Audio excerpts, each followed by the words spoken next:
India voice, आपकी सोच, आपकी आवाज। नमस्कार, मैं हूं समृद्ध मिश्रा और आपका स्वागत है इंडिया वॉइस पर। क्योंकि वक्त हो चला है हमारी खास पेशकश रिपोर्टर्स लाइव का। तो शुरुआत करते हैं पहली खबर के साथ। नेपाल से सटे यूपी के जिलों में हाई अलर्ट के निर्देश जो हैं वो दे दिए गए हैं। इस खबर पर ज्यादा जानकारी दे रहे हैं हमारे संवाददाता मोहम्मद आसिफ। के पड़ोसी देश नेपाल में तख्ता पलट के बाद यूपी में हाई अलर्ट घोषित किया गया है। डीजीपी राजीव कृष्णा ने साफ तौर पर निर्देश दिया है कि नेपाल के सीमावर्ती जिलों में सुरक्षा व्यवस्था बढ़ाई जाए, निगरानी तेज की जाए और साथ ही साथ नेपाल में फंसे भारतीयों को निकालने के लिए व्हाट्सएप नंबर और टोल फ्री नंबर जारी किया गया है। साथ ही साथ सोशल मीडिया पर भी यूपी पुलिस पैनी नजर रखे हुए है। दरअसल भारत के पड़ोसी देश नेपाल में तख्ता पलट हो गया है। नेपाल में स्थिति भयावह हो गई है। तोड़फोड़ और आगजनी की घटना सामने आ रही है। नेपाल से सटे यूपी के कई जिलों में सतर्कता बढ़ा दी गई है। डीजीपी राजीव कृष्ण के निर्देश पर बहराइच, गोंडा, श्रावस्ती समेत कई जिलों में निगरानी और सतर्कता बढ़ाने का निर्देश दिया है और साथ ही साथ नेपाल से आने और जाने वाले लोगों पर पैनी नजर रखी जा रही है। डीजीपी राजीव कृष्ण ने साफ तौर पर निर्देश दिया है कि यूपी में सोशल मीडिया पर भी पैनी नजर रखी जाए। कोई अफवाह फैलाता है तो उसके खिलाफ कानूनी कार्रवाई की जाए। साथ ही साथ ड्रोन कैमरों से नेपाल और भारत की सीमा पर निगरानी रखी जा रही है। इसके अलावा टोल फ्री नंबर भी जारी किया गया है, क्योंकि भारत के काफ़ी नागरिक नेपाल में भी रहते हैं। उन्हें सुरक्षित बाहर निकालने और सहायता के लिए व्हाट्सएप और टोल फ्री नंबर जारी किया गया है। डीजीपी राजीव कृष्णा ने साफ तौर पर कहा है कि भारत नेपाल सीमा पर चौकसी में कहीं से भी कोई लापरवाही न बरती जाए। सहयोगी आलोक शर्मा के साथ आसिफ बेग, इंडिया वॉइस, लखनऊ। आपदा के जख्मों पर मरहम लग सके उसके लिए पीएम मोदी उत्तराखंड के दौरे पर आ रहे हैं। इस दौरे पर क्या कुछ खास रहने वाला है, बता रहे हैं हमारे संवाददाता अभय कैंतुरा। उत्तराखंड को इस मानसून सीजन में आपदा के रूप में बड़े जख्म यहाँ पर मिले हैं। उन जख्मों की भरपाई सिर्फ केंद्रीय राहत पैकेज से यहाँ पर हो सकती है। प्रधानमंत्री नरेंद्र मोदी कल उत्तराखंड के दौरे पर आ रहे हैं। उनका समय आ चुका है। शाम को 4 से 6 बजे तक वो उत्तराखंड में यहाँ पर रहेंगे। जो आपदाग्रस्त जो क्षेत्र है उनका हवाई सर्वेक्षण यहाँ पर होगा, अधिकारियों से बातचीत होगी और सरकार और प्रशासन ने भी प्रधानमंत्री के इस दौरे को लेकर अपनी पूरी तैयारी यहाँ पर कर ली है। अब ये कहा जा सकता है कि राज्य को जो आर्थिक नुकसान यहाँ पर हुआ है, जान माल का जो बड़ा नुकसान इस आपदा के सीजन में हुआ है, उसकी भरपाई केंद्र के उस पैकेज से होने वाली है जो प्रधानमंत्री की तरफ से राज्य को दिया जा सकता है। लेकिन सवाल बहुत सारे यहाँ पर विपक्षी दल भी खड़े कर रहे हैं, क्योंकि पूर्व में जो मांगे सरकार की तरफ से रखी गई थी उन पर तो केंद्र सरकार ने अब तक पूरा काम किया नहीं है। ऐसे में जो आर्थिक पैकेज की मांग अभी इस आपदा के मद में यहाँ पर सरकार कर रही है, उस पर कितना पूरा खरा उतर पाती है केंद्र सरकार, ये देखने वाली बात होगी। लेकिन सरकार को और राज्यवासियों को दोनों ही प्रधानमंत्री के इस दौरे से बड़ी उम्मीदें हैं। कैमरामैन सुनील साथ अभय कैंतुरा, इंडिया वॉइस, देहरादून। 27 करोड़ की तैयारियों में जुटी सपा ने टिकट वितरण का फॉर्मूला जो है वो सेट किया है। क्या कुछ निर्णय लिया गया है पार्टी की ओर से, बता रहे हैं हमारे संवाददाता मोहम्मद आसिफ। यूपी में 27 के रण की तैयारियों में जुटी समाजवादी पार्टी ने टिकट वितरण का फार्मूला सेट कर लिया है। अखिलेश यादव के निर्देश पर उन्हीं प्रत्याशियों को टिकट दिया जाएगा जो ज्यादा से ज्यादा पीडीए पंचायत का हिस्सा बनेंगे और पीडीए कार्यक्रम आयोजित करेंगे। साथ ही साथ समाजवादी पार्टी दलालों पर भी पैनी नजर रखी हुई है। कहीं से कोई गलत प्रत्याशी को टिकट न दिया जाए, इसकी भी पूरी तैयारी समाजवादी पार्टी ने कर लिया है। दरअसल यूपी में 27 के रण को लेकर समाजवादी पार्टी बेहद एक्टिव नजर आ रही है। सपा प्रमुख अखिलेश यादव टिकट उन्हीं प्रत्याशियों को देंगे जो जिताऊ हो और टिकाऊ हो और साथ ही साथ क्षेत्र में पीडीए पंचायत ज्यादा से ज्यादा कर सके। सपा प्रमुख अखिलेश यादव ने दो टूक कहा है कि जो प्रत्याशी ज्यादा से ज्यादा पीडीए पंचायत करेगा उसे टिकट देने में सहूलियत दी जाएगी। इसके अलावा सपा प्रमुख अखिलेश यादव ने साफ तौर पर कहा है कि कोई भी किसी के सहारे या सिफारिश पर प्रत्याशी नहीं घोषित किया जाएगा। सूत्रों का दावा है कि सपा प्रमुख अखिलेश यादव ने दलाली रोकने के लेकर भी एक अहम रणनीति बनाई है। प्रत्याशियों को बरगला कर उनसे धन वसूली करने वालों पर भी पैनी नजर रखी जाएगी। सपा प्रमुख अखिलेश यादव ने 27 के दल में ऐसे प्रत्याशी चिन्हित करेंगे जो जिताऊ भी हो और साथ ही साथ टिकाऊ भी हो, क्योंकि जिस तरीके से राज्यसभा चुनाव में समाजवादी पार्टी के कई विधायकों ने बीजेपी के लिए क्रॉस वोटिंग किया था, यह क्रॉस वोटिंग कहीं न कहीं समाजवादी पार्टी के लिए बड़ा सबक भी है। हालांकि सूत्रों का यह भी दावा है कि कई दिग्गजों का टिकट कट सकता है। फिलहाल अब देखना यह होगा कि सपा प्रमुख अखिलेश यादव ने जो फार्मूला सेट किया है उसका कितना अमल होता है, यह देखना दिलचस्प है। सहयोगी आलोक शर्मा के साथ आसिफ बेग, इंडिया वॉइस, लखनऊ। देहरादून के साथ साथ उत्तराखंड में मानसून सक्रिय हो गया है और मौसम विभाग ने अलर्ट जो है वो जारी किया है। इस दौरान क्या कुछ है प्रशासन के निर्देश, बता रहे हैं हमारे संवाददाता हितेश त्यागी। उत्तराखंड में मौसम विभाग का अलर्ट लगातार जारी है। ऐसे में आपदा प्रबंधन लगातार बैठकें कर रहा है, अधिकारियों को सख्त निर्देश यहां पर दिए जा रहे हैं। तो अगर हम राजमार्गों की बात करें, 203 ऐसे राजमार्ग है जो अभी मलबा आने के कारण बंद है, लिहाजा इसके पीडब्ल्यूडी और अन्य जो विभाग है वो मलबा हटाने के लिए वहाँ पर जो कर्मचारी हैं, जो मशीनें हैं वो वहाँ पर तैनात कर दी गई है। बहरहाल इसके जिस तरीके से चारधाम यात्रा एक बार फिर शुरू हो गई है तो वहाँ पर अतिरिक्त शिविरों की जो व्यवस्था है उसको लेकर भी अधिकारियों को निर्देश दिए गए। मुख्यमंत्री पुष्कर सिंह धामी ने एक बैठक ली है। बैठक में जिस तरीके से चारधाम यात्रा की जो चीज़ें हैं उसको और बेहतर गुणवत्ता के साथ बनाया जाए, उसको लेकर भी मुख्यमंत्री पुष्कर सिंह धामी ने आला अधिकारियों को निर्देश दिए। साथ ही जो बीकेटीसी के अध्यक्ष हेमंत द्विवेदी, उन्होंने भी मुख्यमंत्री से मुलाकात की। उन्होंने भी चारधाम यात्रा के को लेकर विशेष चर्चा यहाँ पर हुई है, क्योंकि जिस तरीके से बाहर से जो यात्री हैं, जो श्रद्धालु हैं, उत्तराखंड का रुख कर रहे हैं, तो ऐसे में मानसून भी लगातार बरकरार बना हुआ है, क्योंकि लगातार पर्वतीय क्षेत्रों में भारी बारिश का मामला देखा जा रहा है। ऐसे में एसडीआरएफ और एनडीआरएफ की जो टीमें हैं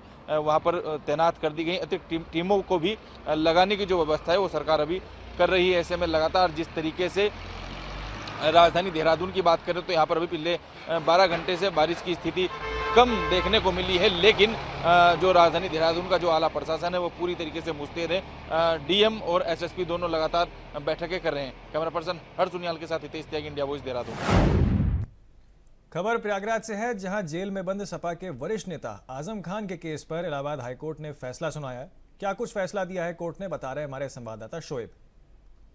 समाजवादी पार्टी के वरिष्ठ नेता आजम खान के लिए आज एक राहत भरी खबर रही। दरअसल डूंगरपुर मामले में इलाहाबाद हाईकोर्ट में जो फैसला सुरक्षित किया गया था उस पर आज फैसला आ गया और उनकी जमानत मंजूर कर ली गई। दरअसल उनकी तरफ से एमपी एमएलए कोर्ट में जो उन्हें 10 साल की सज़ा मिली है उसको चुनौती दी गई थी और ज़मानत के लिए याचिका दाखिल की गई थी, जिसमें कोर्ट ने उनकी ज़मानत याचिका को स्वीकार कर लिया है। लेकिन ये ज़रूर है कि जो उनकी 10 साल की सज़ा एमपी एमएलए कोर्ट की है वो बरकरार है और अभी उस पर कोर्ट ने कोई फैसला नहीं सुनाया। यानी इलाहाबाद हाई कोर्ट में उस मामले पर जब तक की सुनवाई पूरी नहीं होती उस पर फैसला नहीं आता।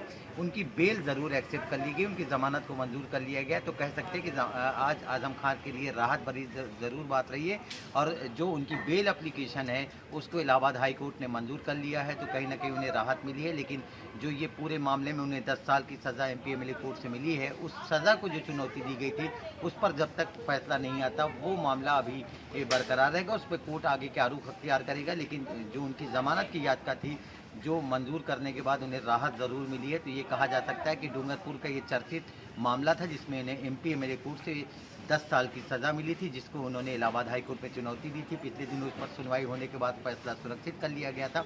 आज उस पर उनकी फैसला सुनाते हुए उनकी जो बेल एप्लीकेशन है उसको एक्सेप्ट कर लिया है। तो ये कहा जा सकता है कि आज आजम खां को एक बड़ी राहत मिली है। Shoaib, India voice, Prayagraj. खबर देवरिया से है, जहां कोटेदार के मनमाने रवैये से कार्ड धारक सहित जनप्रतिनिधि जो हैं वो काफी परेशान हैं। क्या है पूरा मामला, बता रहे हैं हमारे संवाददाता बलेंदुमणि त्रिपाठी। देवरिया जनपद के भलवनी ब्लॉक के ग्राम रुचापार में कोटेदार के मनमाने रवैये से ग्रामीण परेशान है। वहीं आपको बता दें कि कोटेदार अन्नपूर्णा भवन को छोड़कर अपने घर पर राशन वितरण करते हैं, जिससे ग्रामीणों में रोष है। 8 लाख रुपए की लागत से बना अन्नपूर्णा भवन 2 वर्षों से बंद पड़ा है और कभी भी राशन वितरण नहीं हुआ है। ग्राम प्रधान ने तहसील दिवस व लिखित शिकायत दर्ज कराई है और प्रशासन से मामले की जांच कर भवन को क्रियाशील करने की मांग की है। ग्रामीणों का कहना है कि अन्नपूर्णा भवन का उपयोग नहीं होने से उन्हें समय पर राशन नहीं मिलता और दूर दराज के दुकानों का रुख करना पड़ता है। यह स्थिति सरकार की योजना के क्रियान्वयन पर सवाल खड़े करती है और ग्रामीणों की जरूरतों की अनदेखी कर रही है। अब देखना है कि यह जिला प्रशासन इस पर कब क्या कार्रवाई करता है। वहीं आपको बतावें, जिस कोटेदार को लेके ग्रामीण बड़े पैमाने पे लामबंद होके अपनी बातों को रख रहे हैं। अब देखते हैं प्रशासन इस पर कब तक कार्रवाई करती है। देवरिया से बालूंदर त्रिपाठी, इंडिया वाइज। मथुरा के हथनीकुंड बैराज और गोकुल बैराज से छोड़े जा रहे लाखों क्यूसेक पानी से यमुना नदी जो है उसने अपना विकराल रूप धारण कर लिया है। इस दौरान क्या कुछ प्रशासन की तैयारियां बता रहे हैं हमारे संवाददाता जीशान। आगरा की यमुना नदी ने 30 साल बाद अपना विकराल रूप दिखाया है। 1978 में आगरा में एक बार बाढ़ आई थी, जिसमें आगरा के जो यमुना के नज़दीक जो बेलनगंज है और जो घाट है पूरी तरीके से लबालब हो गए थे। लेकिन 1978 जैसी ही स्थिति अब आगरा में उत्पन्न होने जा रही है। आपको साफ तौर से वो तस्वीरें दिखा दें।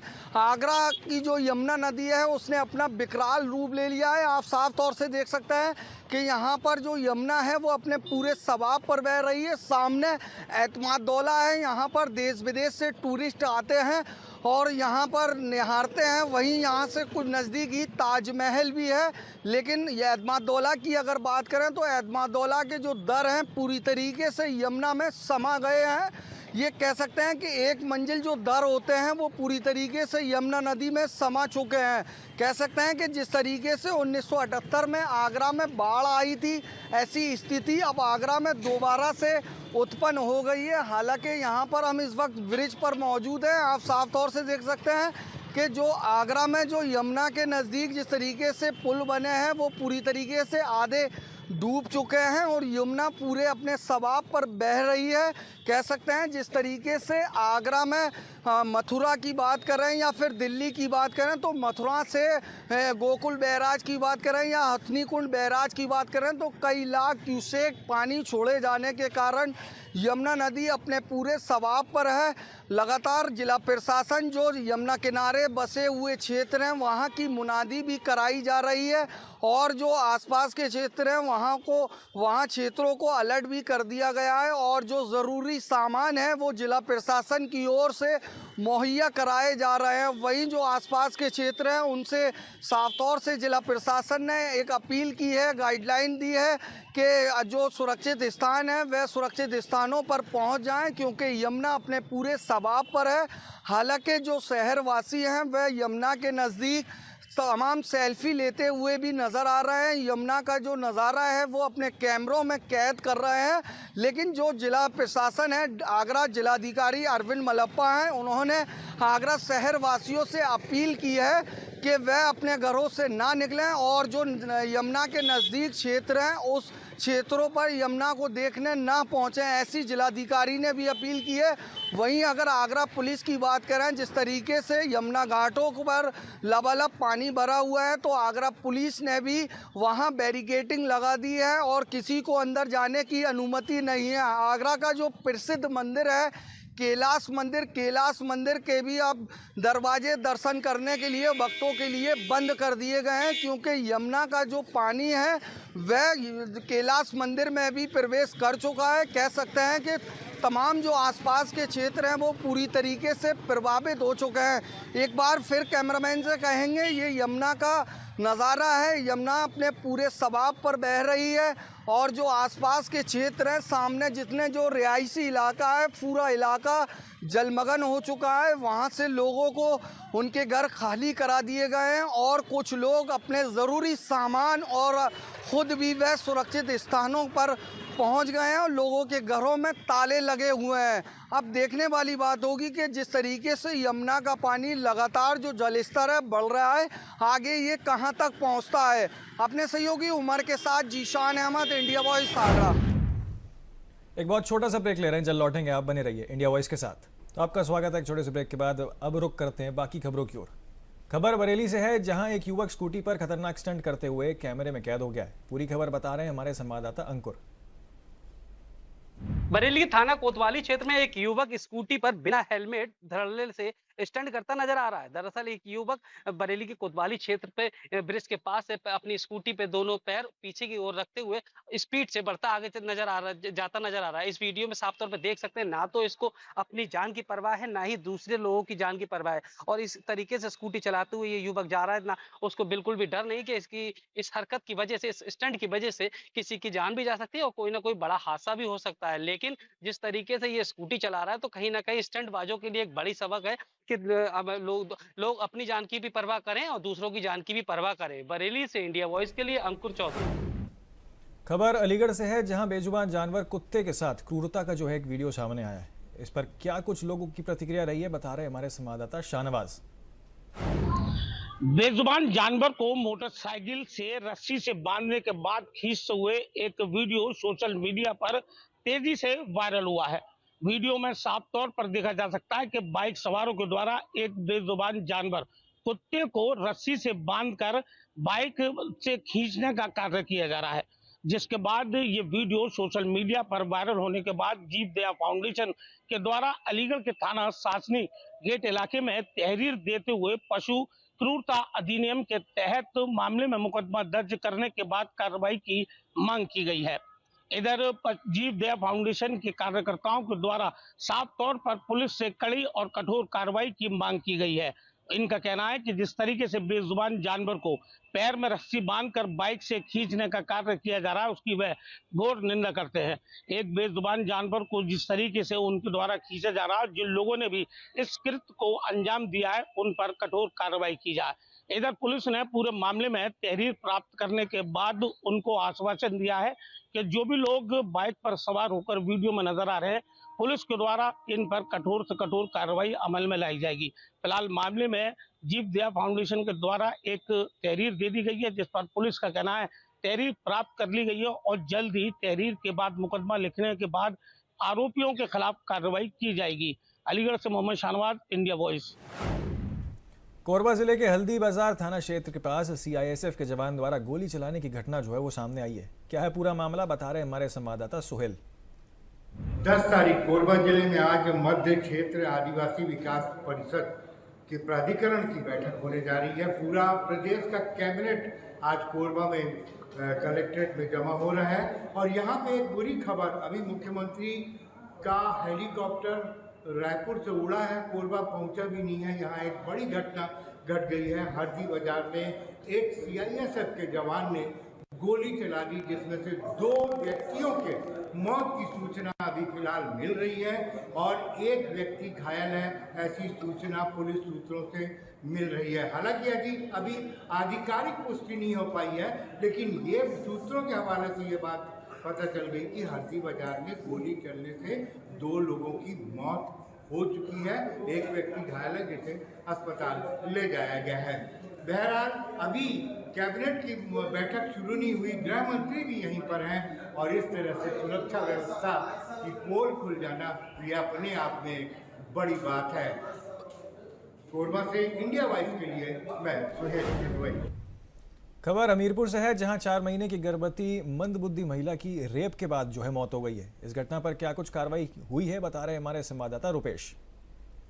हमीरपुर के कुरारा थाना क्षेत्र में 7 तारीख को एक महिला के साथ दुष्कर्म की घटना सामने आई थी, जिसको लेकर 2 आरोपियों ने उसके साथ दुष्कर्म किया था और नशीला पदार्थ भी खिलाया था। और जो महिला थी वो 4 माह का बच्चा भी उसके पेट में था। इसके बाद उसकी जब हालत बिगड़ जाती है तो परिजन उसको कुरारा CHC ले जाते हैं। कुरारा CHC के बाद हमीरपुर उसको लाया जाता है जिला अस्पताल में। जिला अस्पताल जब डॉक्टर देखते हैं जो काफ़ी सीरियस होती है महिला, तो उसको कानपुर रिफ़र कर दिया जाता है। इसके बाद आज सुबह उस महिला की मौत हो जाती है। मौत हो जाने के बाद परिजनों में कोहराम मच जाता, और जो उसके जो पिता थे उन्होंने कुरारा थाने में तहरीर भी दे रखी हुई थी, और इसके बाद पुलिस ने मुकदमा दर्ज कर लिया था और दोनों आरोपियों को आज सुबह गिरफ्तार भी कर लिया और वैधानिक कार्रवाई भी की जा रही है, उनसे पूछताछ भी की जा रही है।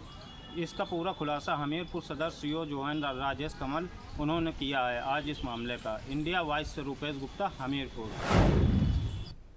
खबर जमशेदपुर से है, जहां मैक्सी जोस्टन ठगी मामले में जो है बड़ी सफलता पुलिस को मिली है। इस कार्रवाई पर ज्यादा जानकारी दे रहे हैं हमारे संवाददाता अकबर। जमशेदपुर पुलिस को एक बड़ी सफलता हाथ लगी है। जी हां, मैक्सी जोन प्राइवेट लिमिटेड नाम की एक कंपनी थी जो जमशेदपुर के कई लोगों से फ्रॉड करके करोड़ों रुपया लेकर फरार हो गई थी। लेकिन पुलिस ने उसे गुप्त सूचना के आधार पर के रेलवे स्टेशन यानी धनबाद रेलवे स्टेशन से तेजस ट्रेन से जा रहे थे, लेकिन धनबाद रेलवे स्टेशन पे उन्हें गिरफ्तार किया गया। बताया जा रहा है कि 50 से 100 करोड़ रुपया लोगों से ठगा था और उसे इंटरेस्ट देता था, लोगों को इंटरेस्ट देता था, यानी लाख रुपए पे 15,000 का बात करता था कि 15,000 उसको दिया जाएगा। लेकिन कुछ महीना तो वो अपने बोलने के मुताबिक देता था, मगर पिछले कुछ महीने से देना बंद कर दिया, और जब देना बंद किया तो वो शहर से भाग गया। मगर इस बात की जानकारी लोगों ने थाना को। खबर लखीमपुर खीरी से है, जहां नेपाल बॉर्डर गोरी फंटा से 500 नागरिकों को भारत लाया गया। पूरी जानकारी दे रहे हैं हमारे संवाददाता राम जी।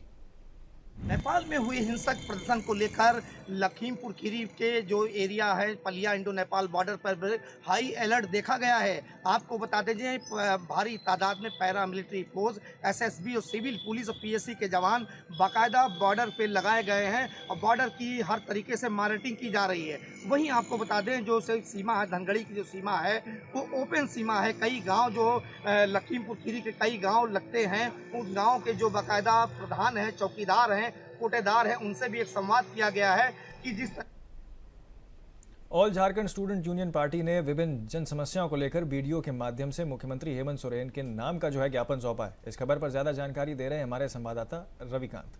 क्षेत्र में जन समस्या अनेक है और हर पार्टी अपने अपने स्तर पर लगी है कि किसी न किसी तरह से जन समस्याओं को उठाया जाए और उसकी समस्याओं का समाधान करे। ऐसे में ही आज राजनगर के आजसू प्रखंड कार्यालय में आजसू कार्यकर्ताओं की एक बैठक की गई, जिसमें ये चर्चा का विषय बना, जिसमें ज़्यादातर मैया पेंशन योजना, मैया सम्मान योजना, वृद्धा पेंशन योजना और अन्य तरह की जो समस्याएं हैं उनको लेकर वार्ता की गई।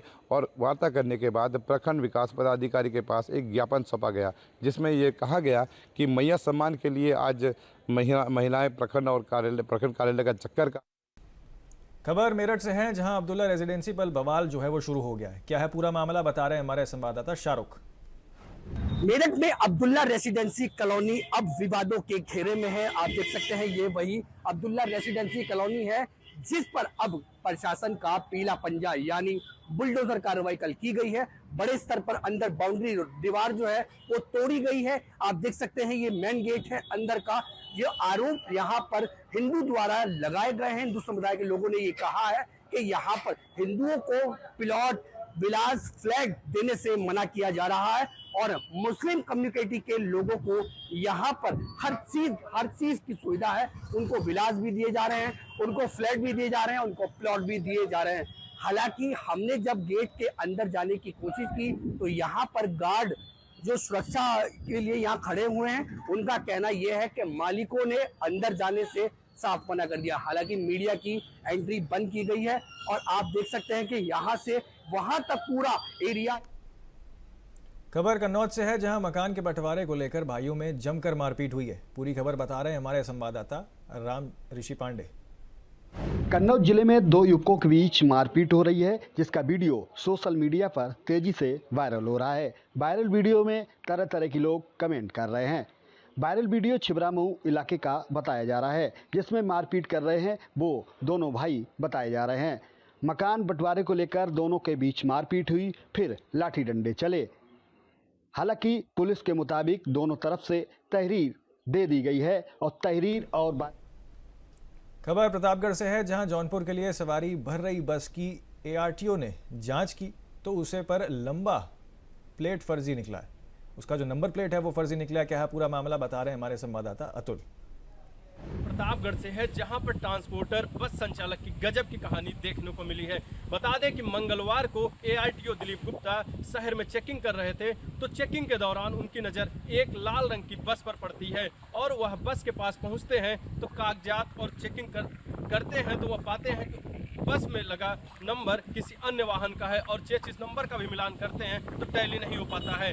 बता दें कि यह पूरा मामला मंगलवार का है और रामलीला मैदान जो शहर में स्थित है वहीं पर यह लाल रंग की बस खड़ी थी, जिस पे ARTO चेकिंग के दौरान पहुंचे थे।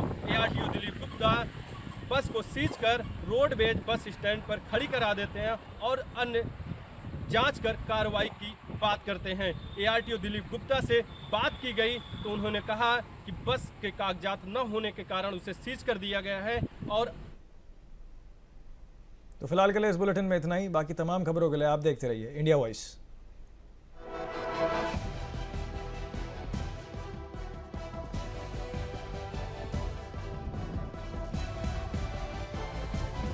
इंडिया वॉइस, आपकी सोच, आपकी आवाज।